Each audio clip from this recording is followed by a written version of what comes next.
은혜를 부어 주옵소서. 예수님의 이름으로 기도합니다. 아멘. 말씀은 빌립보서 2장 12절입니다. 신약 320페이지입니다.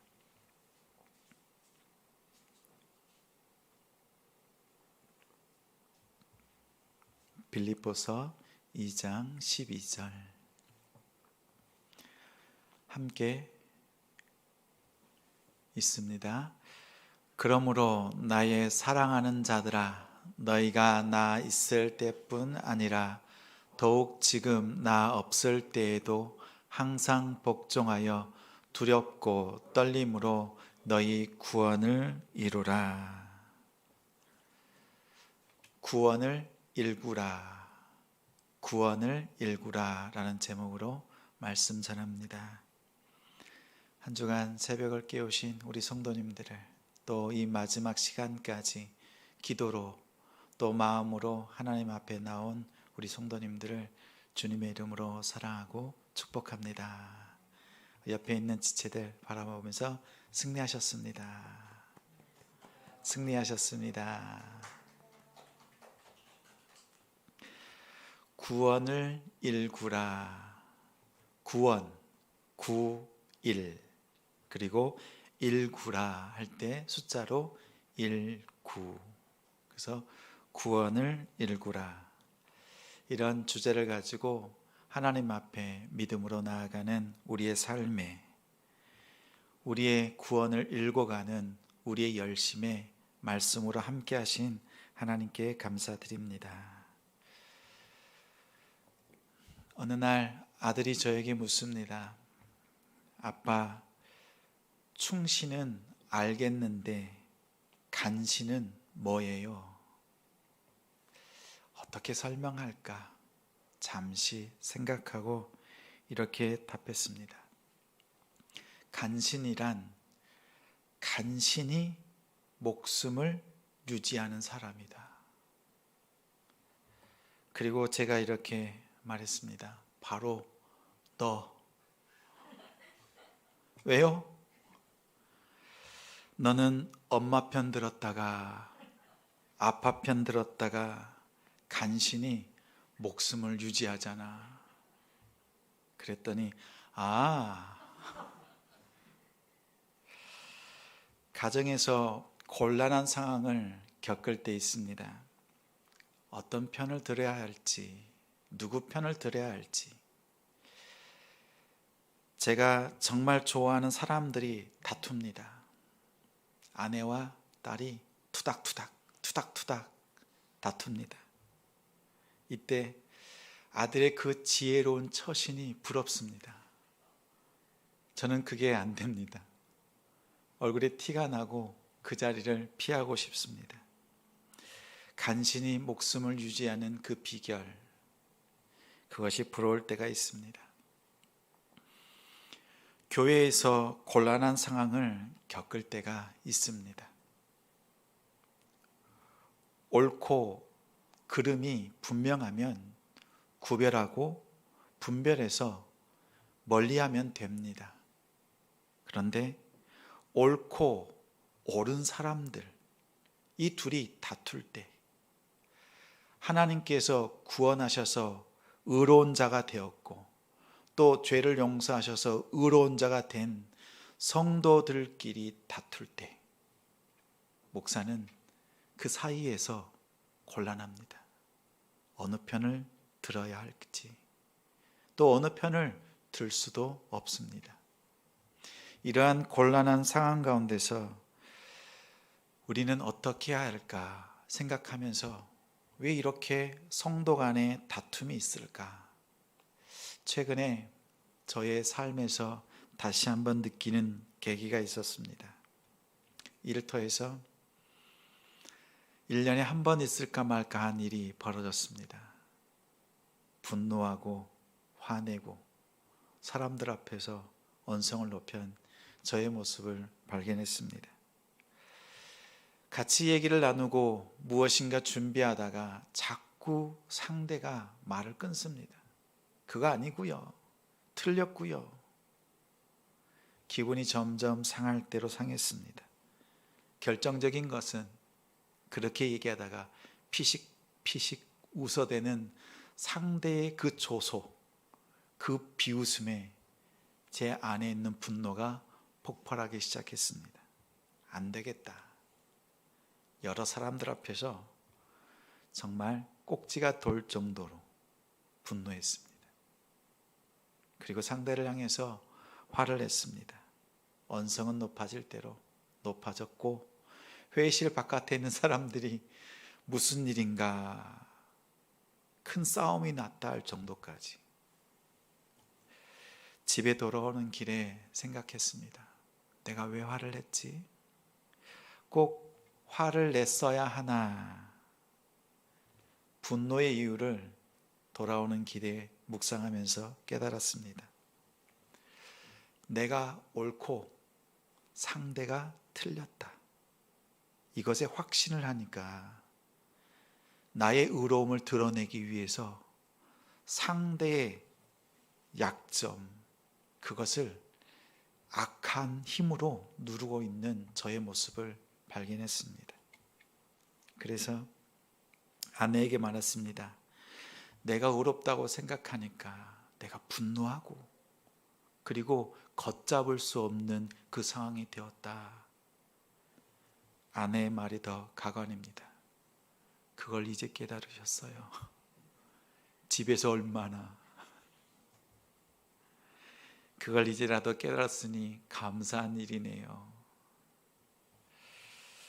한마음 한뜻을 품는 것이 얼마나 힘든지, 그러나 교회는 한마음 한뜻을 품으라 말씀합니다.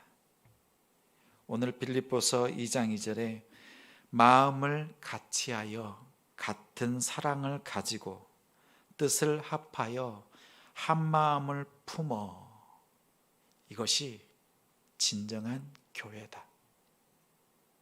이것이 참다운 교회의 모습입니다. 이 모습을 회복하는 우리가 됩시다. 어떻게 한마음 공동체가 될 수 있을까? 나의 의로움, 상대의 약점, 이것을 보지 않고 화평을 이루고 분노를 삭힐 수 있는, 그 악함을 이겨낼 수 있는 비결이 어디 있을까? 5절에 너희 안에 이 마음을 품으라. 곧 그리스도 예수의 마음이니. 예수 그리스도의 마음을 품으라. 성도는 예수님의 마음을 품은 사람입니다. 새벽 시간에 말씀을 전한 것처럼 내 안에 있는 내 심장, 인간적인 심장을 도려내고 그리스도의 심장을 내 안에 이식한 사람, 그 사람이 예수의 제자입니다. 그 사람이 사도입니다.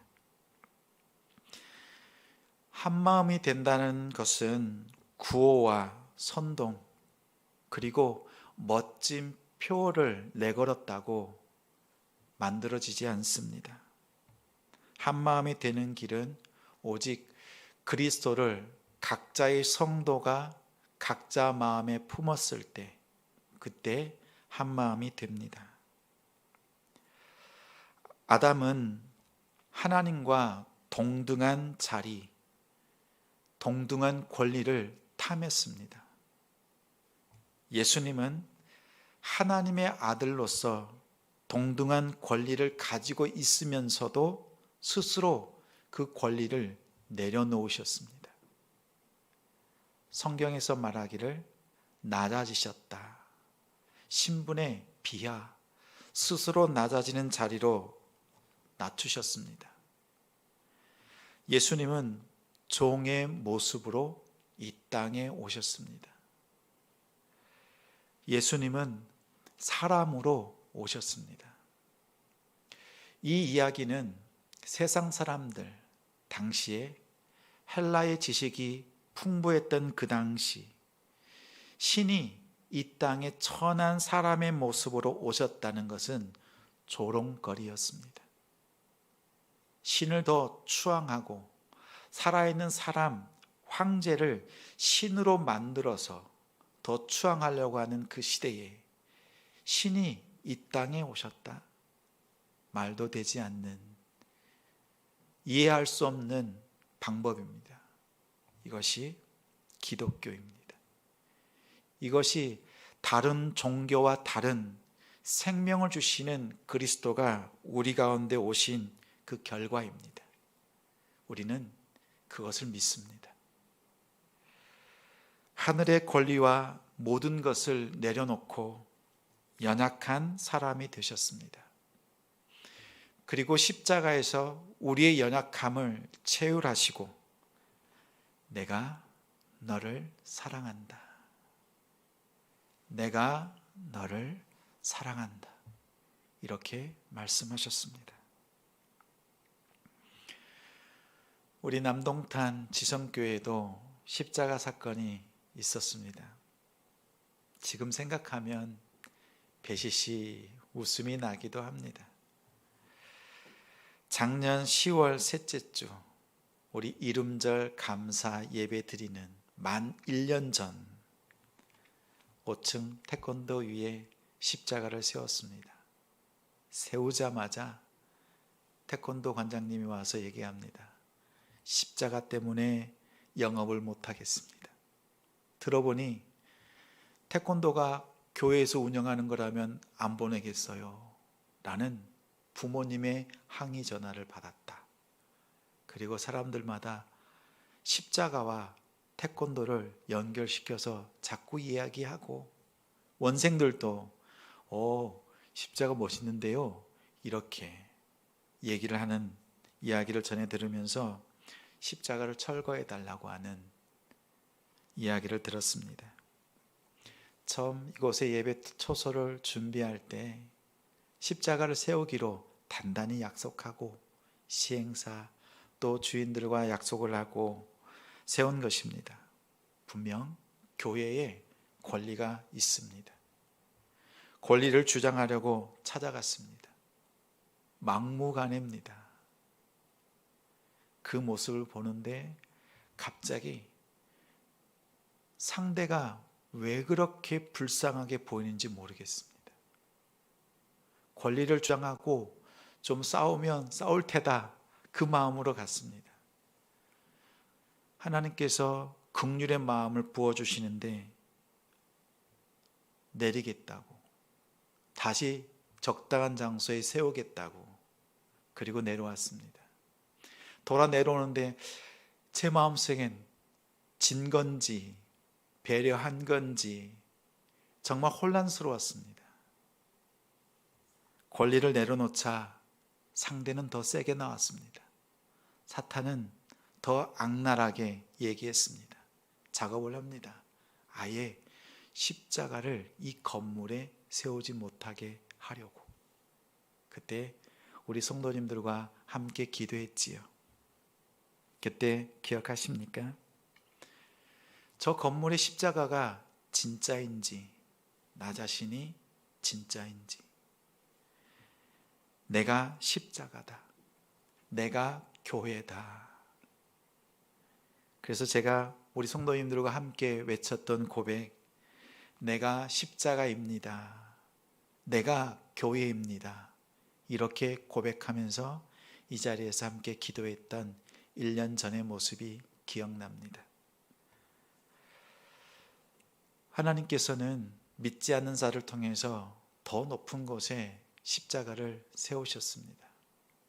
제 마음속에는 먼저 세웠던 것이 더 좋았는데 이 마음이 있지만 하나님은 더 높은 곳에 십자가를 세워두셨습니다. 우리 성도님들의 기도를 통해서 또 하나님께서 긍휼의 마음을 통해서 내려놓게 하시고 또 그 과정을 통해서 장문의 편지로 복음을 전할 수 있는 기회를 주셨습니다. 그때가 늘 생각납니다. 하나님께 기도하고 또 하나님 앞에 십자가가 무엇인지 살피는 기회가 되었습니다. 그때를 기억하면서 우리 한 번 더 고백할까요? 내가 십자가입니다. 내가 교회입니다. 잊지 마시고 기도하시고 그러한 삶을 살아내십시오.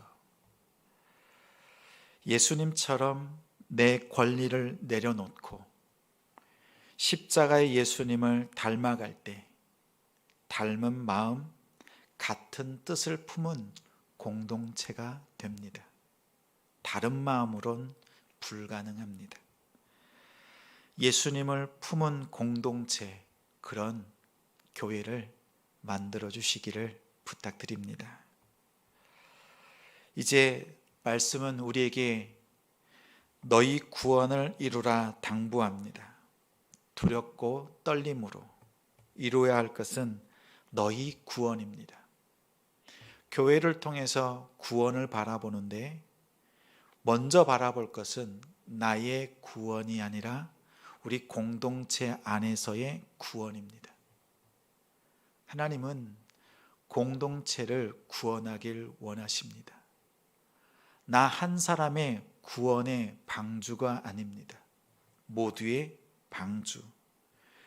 너희 공동체 안에서 행하시는 하나님을 바라보라. 성경으로 통해서 우리에게 말합니다.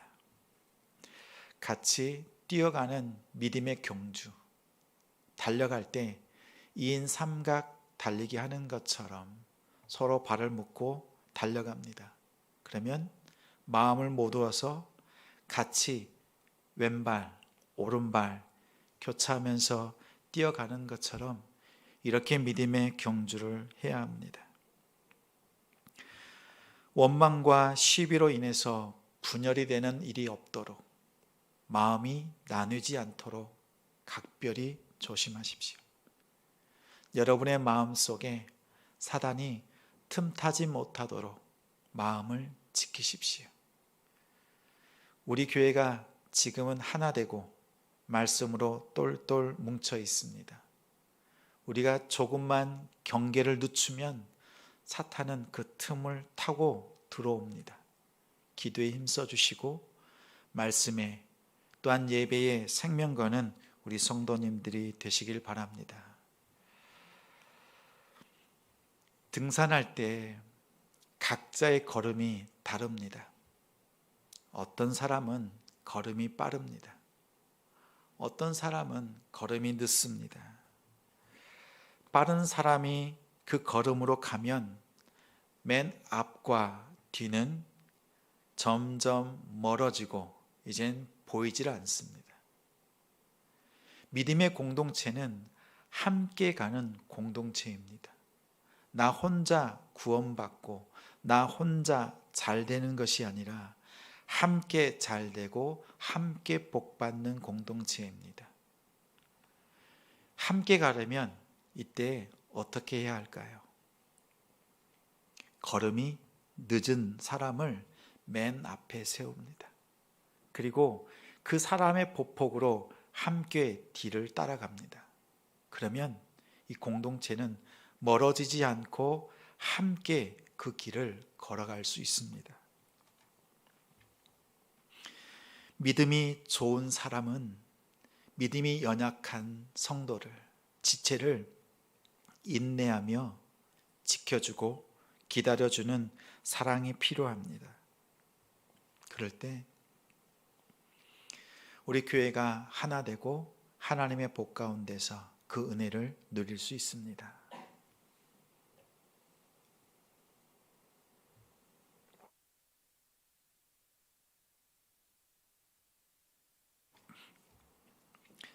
가정에서 어리석은 사람은 남편이나 아내에게 인정받으려고 노력하는 사람입니다.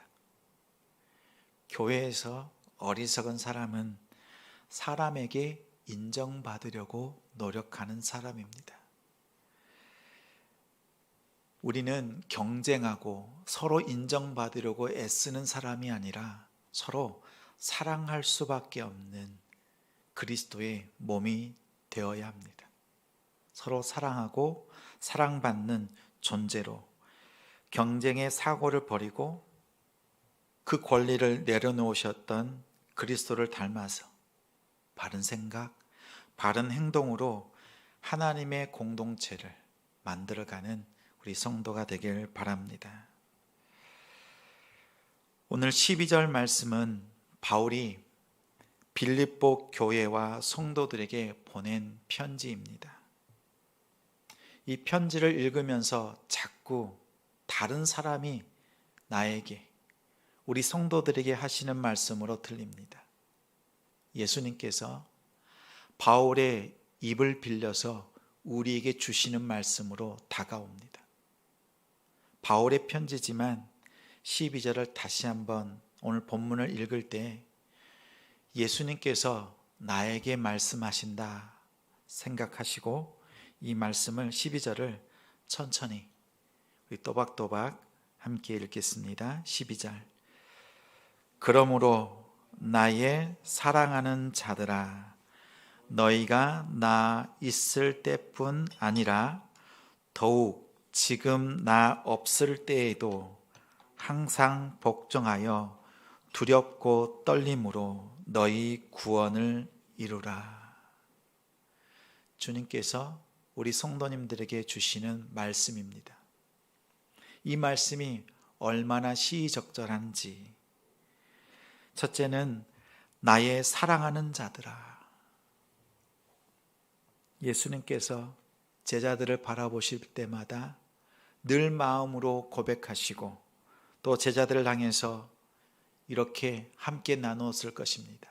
나의 사랑하는 제자들, 내 생명을 다해서 끝까지 사랑할 영혼들, 그리고 너희들을 통해서 이룰 하나님의 큰 나라를 바라본다.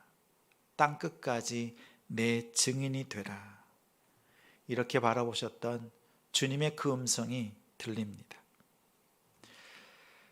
매일 새벽마다 나의 사랑하는 성도들 생각할 때마다 심장이 쿵쾅쿵쾅 뜁니다.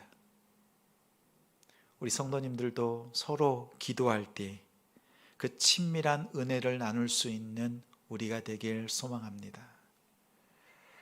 둘째는 너희가 나 있을 때뿐 아니라 더욱 지금 나 없을 때에도 함께 사역하고 함께 개척하고 눈물 흘리고 구원의 기쁨으로 감사했던 빌립보 교회. 그러나 바울은 지금 로마 감옥에서 빌립보 교회에 편지를 보냅니다. 교회 안에서의 다툼, 시기, 질투, 원치 않은 소식들을 듣고 그들을 향해서 편지를 보냅니다. 내가 있을 때처럼 그렇게 주 안에서 하나 되십시오. 내가 없을 때라도 주님을 바라보고 아름다운 믿음의 삶을 사십시오 라고 권면했습니다. 예수님도 역시 우리에게 당부하십니다. 내가 너희들과 함께 있을 때, 그리고 부활 승천하시고 난 뒤에도 제자들과 함께 하셨습니다. 사도행전에는 유독 자주 등장하는 구절이 있습니다. 사도행전 3장 6절에 은과 금은 내게 없거니와 내게 있는 이것을 내게 주노니 나사렛 예수 그리스도의 이름으로 일어나 걸으라.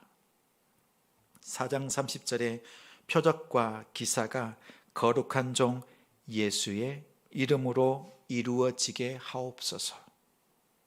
9장 29절 주 예수의 이름으로 담대히 말하고 10장 48절 예수 그리스도의 이름으로 세례를 베풀라. 예수 그리스도의 이름으로, 예수 그리스도의 이름으로.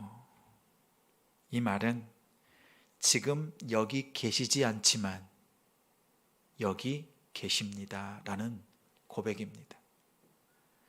예수님은 지금 우리의 눈에 보이지 않지만 이 자리에 함께 하셔서 우리가 주님 앞에 기도할 때, 예수님의 이름으로 기도할 때 옆에서 계신 것처럼 역사하시고 임재하신다는 고백입니다.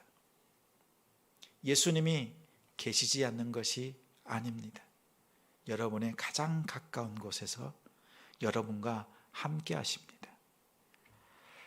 우리가 예수의 이름을 부를 때 여기 임하신 예수님의 임재를 경험합니다. 예수님께서 우리를 향해서 당부하십니다. 내가 너희와 함께 있다. 그 믿음의 삶을 견실히 성실하게 잘 감당하도록 우리에게 당부하셨습니다. 셋째는 이어서 항상 복종하여 두렵고 떨림으로 너희 구원을 이루라.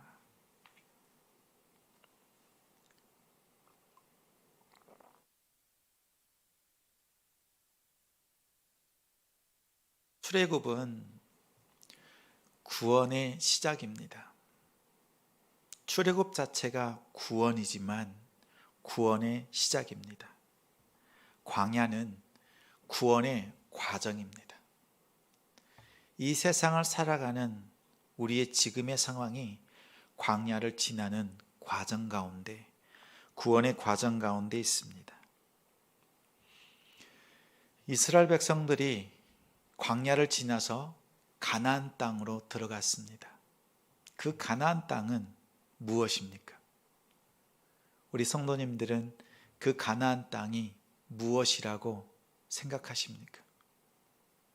대개는 천국으로 비유합니다. 그러나 말씀은 우리에게 일러주십니다. 천국이 아닙니다. 히브리서 4장 8절에 만일 여호수아가 그들에게 안식을 주었더라면 그 후에 다른 날을 말씀하지 아니하였으리라. 그런즉 안식할 때가 하나님의 백성에게 남아있도다. 이 뜻은 가나안 땅에 들어가서 사는 것 자체도 참된 안식이 아니라는 말입니다. 안식을 맛보는 과정, 하나님의 나라를 이루어가는 치열한 싸움으로 살아가는 과정일 뿐입니다. 진정한 안식은 어디에 있습니까? 하늘에 있습니다. 하늘. 그래서 가나안은 구원의 완성이 아니라 구원을 이 땅에서 맛보는, 이루어가는 과정을 체험하는 곳입니다. 광야는 하나님께서 전적으로 붙잡아 주신 구원의 과정이라면 가나안은 하나님이 주신 사명을 우리가 꽉 붙잡고 이 땅에서 이루는 구원의 과정입니다. 우리가 이 사명을 내려놓을 때, 주님이 오실 때 우리는 진정한 안식을 맞이합니다. 구원의 완성은 주님이 오실 때 완성됩니다. 그때까지 교회는 순결함을 유지하고 거룩함으로 이 땅을 살아야 합니다. 주님이 오실 때까지 기다리는 신부로, 거룩한 신부로 하나님이 오시기를 기다려야 합니다. 이러한 일은 구호, 표어 이런 것으로 이룰 수 없습니다. 목사 개인의 비전으로, 카리스마로 이루는 것이 아닙니다. 또한 저절로 이루어지는 것도 아닙니다. 우리 성도 각자가 죽기까지 복종하신 예수 그리스도를 마음에 품을 때, 그것을 두렵고 떨림으로 구원을 이룰 때 가능한 일입니다. 각자의 구원을, 그리고 우리 모두의 구원을 위해서 기도하고 기경하면서 일구어가는 우리 성도님들이 되시길 바랍니다. 구원을 일구라. 믿음으로 우리 가정에 구원의 은혜가, 일터와 사업장, 또 학교와 학원의 이 아름다운 일들을 잘 감당하시는 우리 성도님들이 되시기를